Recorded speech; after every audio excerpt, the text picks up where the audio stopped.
I never thought I had a problem. My agent thought I had a problem. And at the time, nobody agreed with him. And I liked that nobody agreed with him. But he took me to dinner one night, and I thought he was taking me out to dinner because I was starting to put on weight. It was the last year of Cagney and Lacey. It was a very emotional time in my life, and I remember answering the door saying I had a martini in my hand. And I said, "Hi, I'm almost ready." I said, "Come on in, I'll make you a drink." And he said, "No, throw that one out. I'll buy you plenty more at the restaurant. Let's go." So I said, "Okay." And so I threw it out and I grabbed my shoes or whatever, and we went out there. And I remember sitting in the restaurant. It was this it was kind of a famous Malibu restaurant. We both had lived out at the beach in those days. And there were a lot of people there that night. And we had this table like right in the middle of the room. And a lot of people were looking.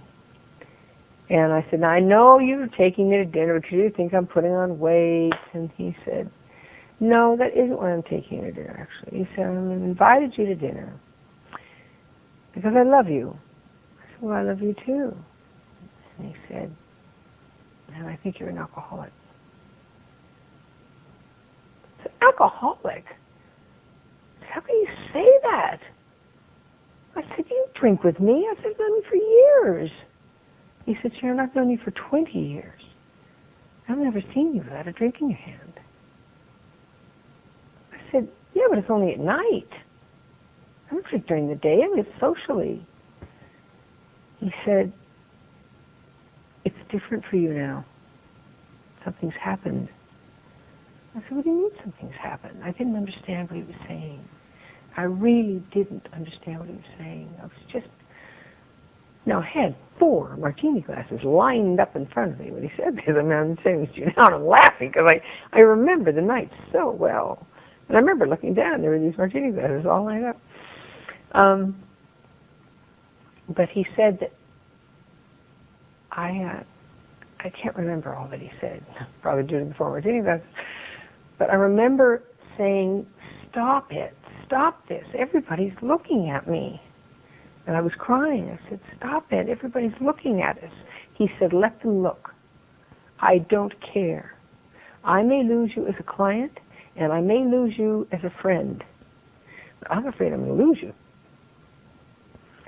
And I think he thought I was going to die.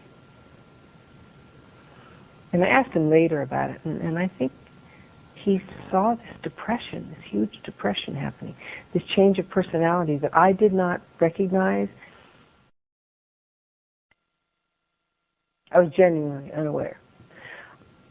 It's because I think of my background. I think I was raised in this home I told you about. But now I look at it, and my mom and dad are dead now, but now I know my mom was an alcoholic.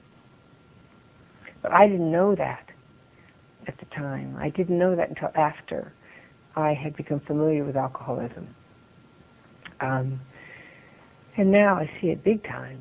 You know, I'm not one of these people. I know what I feel like. I feel like I'm one of these kids. I don't know what you have in England, but or in Ireland, but in America, in grammar school, we have a thing called junior fireman.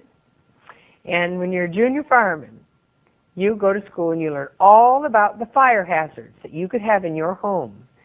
And you learn all these things, and then you go home and you report your parents for all the fire hazards that are going on in your house.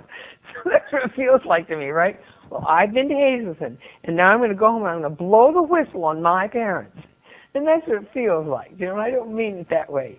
It's just that my mom was an alcoholic. Big time. And I loved her dearly. And I miss her. And I came by it naturally, but that was kind of my role model.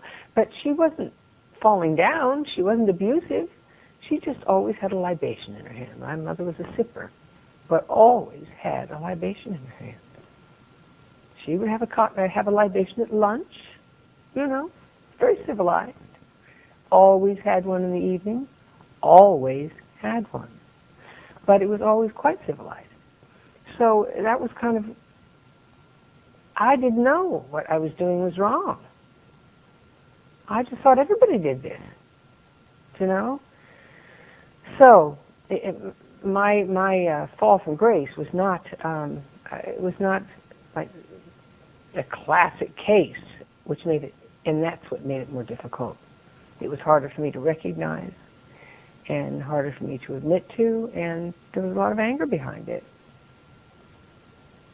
I was at Hazleton for 2 weeks before I could even say, my name is Sharon and I'm an alcoholic. I wouldn't do it.